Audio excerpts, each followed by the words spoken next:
My friends, if you boat at Lake Powell, you're not going to want to miss this video. Stay tuned.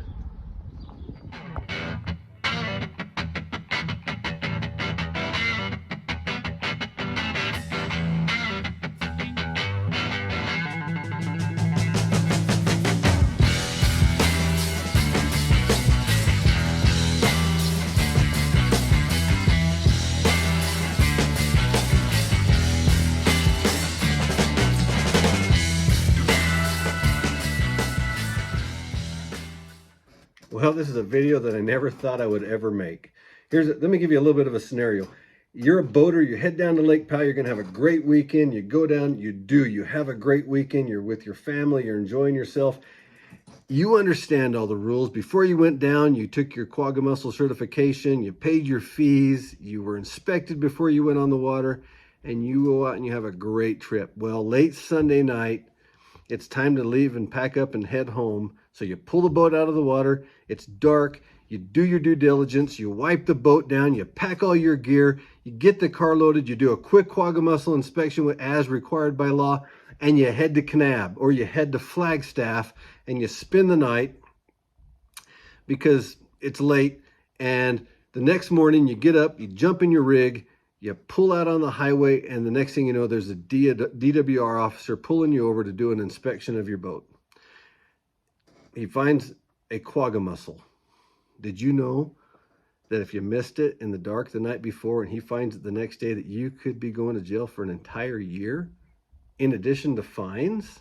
I had no idea until the Fab Rats released a video on Sunday morning that caught my eye, really got my blood boiling, and I had to start asking some questions. So I did. You might be familiar with the Fab Rats channel. If you're not, stop this video right now. Go watch their video from Sunday morning and then come back and watch it. For those of you that have seen it, you know exactly what I'm talking about. They went down earlier or last summer, and they found a boat. They recovered a boat that had been lost for 40 years, had sunk. They were able to determine that this boat was probably salvageable. They went at with their own expense. They went down and they recovered this boat. They brought it their own trailer. They lifted it with a crane. They set it on the trailer. They hauled it back through the desert, back to Glendale, where it sat through most of the winter and froze, and then eventually down to a restoration shop in the Lake Havasu area.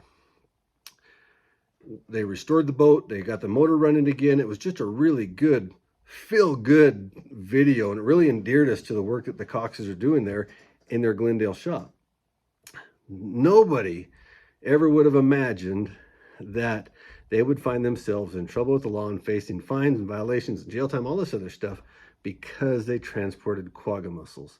If you watched the video, you saw what the complaint said. They received a notification from the Kane County Justice Court that said they were guilty of transporting quagga mussels on a vessel that had been in the water in the last 30 days across state lines.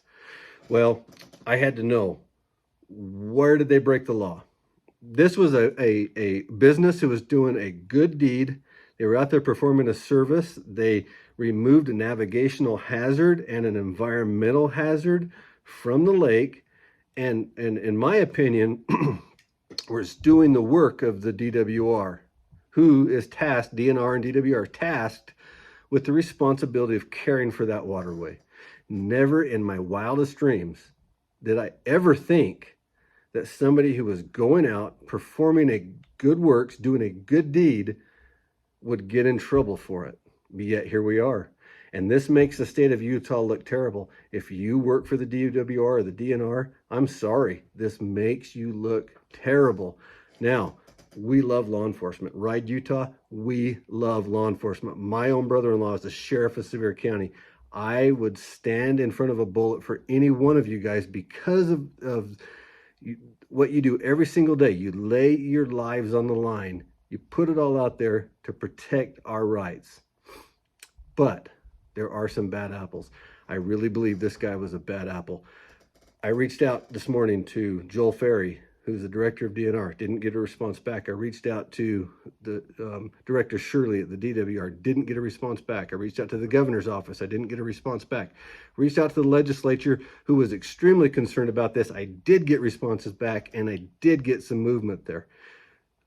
I did end up making media inquiries through Ride Utah TV to the DNR, and a gal at the DNR named Kim Wells, she responded back and she wanted nothing to do with this. She didn't want to touch this with a 10-foot pole. She passed me off to the media relations person at the Division of Wildlife Resources, who did respond with a statement. I'm going to go ahead and read that statement right now. If you haven't heard it, this is the statement. This is the official statement from the DNR about the Fab Rats video. It says, this is Faith Jolly.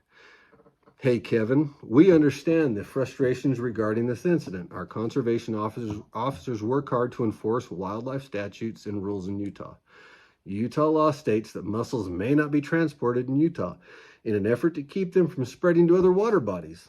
Invasive quagga mussels are extremely harmful because they plug water lines, damage water infrastructure, and can result in higher utility bills for residents. They also have impacts on fisheries, and they damage boats. The particular boat in this instance had quagga mussels attached to it, which requires professional decontamination, either by the division or an approved facility that conducts the appropriate decontamination methods prior to the boat being transported. This law applies whether the attached mussels are dead or alive. If a boat is free of attached mussels, plant debris, and mud, it can adhere to the dry time requirements, which are 30 days in the winter, 7 days in the summer, without being professionally decontaminated. Because this boat was not professionally decontaminated prior to being transported, a report was compiled by our officer and submitted to the Kane County Attorney's Office, which filed an infraction. And if you're in Kane County Attorney's Office, I would like to have a response to this. Filed an infraction violation on March 31st. Then, on June 7th, the Kane County Attorney's Office dismissed these charges. Regarding the previous situation with the deer and antimony, again, if you watch the video, you know what this is talking about. From 3 years ago, it was unfortunate. Some of the pertinent policies and response protocols were updated in 2021, 2 years later, or a year later, as a result of this incident in order to help improve our coordination and communication with private property owners when working to resolve wildlife-related concerns. Now, I'm from Southern Utah. I know the situation well. In fact, I know this officer. I'm not going to tell you his name. I know where he lives. I'm not going to tell you where he lives. But I do know a lot of people have a lot of problems with him. He's not well liked.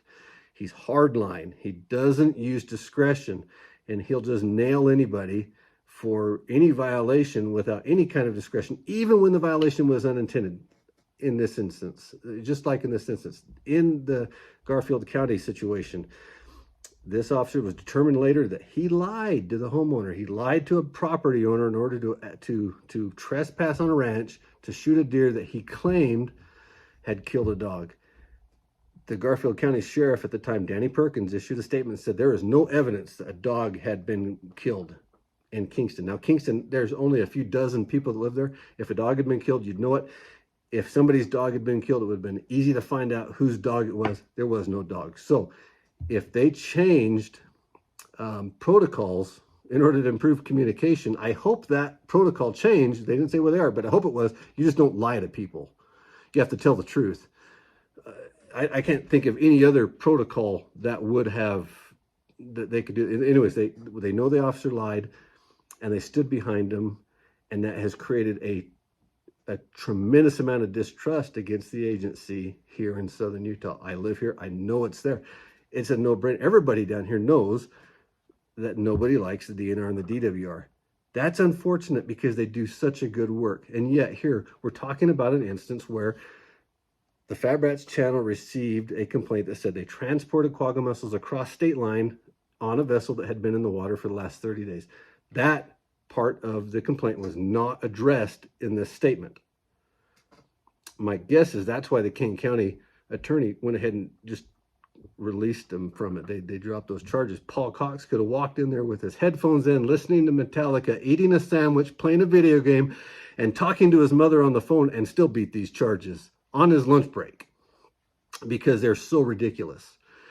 Now, just like I started off, if you follow the law and you do the best you can, yet and then a trained officer who knows what he's looking for comes along and finds that quagga mussel, you're in trouble. You could, and they're proving here that they're hard line. It doesn't matter if it's an accident or not, they're going to press charges on you. And if you don't have a outlet like a YouTube channel or resources that can fight this, man, you could just be in trouble. That's the answers that I want. Now, let's talk about another angle. These people are out there doing good things. By removing this boat from the waterway, they removed a navigational hazard and they removed an environmental hazard. The optics of this are that the agency tasked with the responsibility of protecting our waterways and protecting our natural resources are fining and turning good doers, do-gooders, whatever we want to call it, into criminals while allowing the lake to fill up with all these other boats that have not been removed. Is there a protocol at DNR or DWR that allows for the removal of these boats without the person that's doing it to face jail time? If there's not, and you're a member of the legislature and you're watching this, that is something that absolutely needs to change. Absolutely has to change right now. We need legislation to fix that.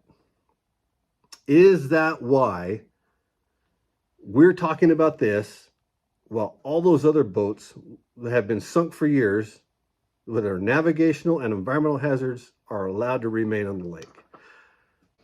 Anyways, like I was saying, this is why government just has a problem relating to private citizens. The common sense just doesn't seem to be there.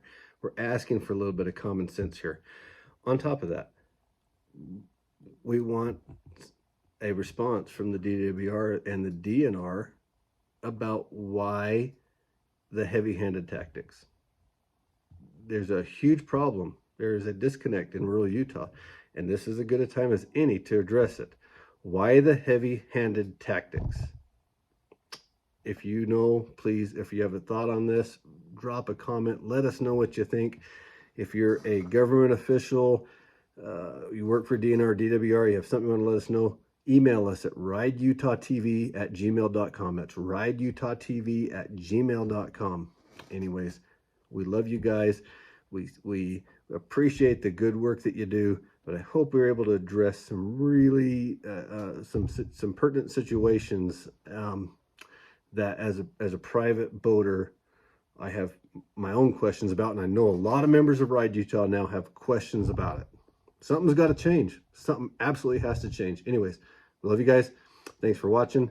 Like, share, and subscribe, and we'll see you on the next one.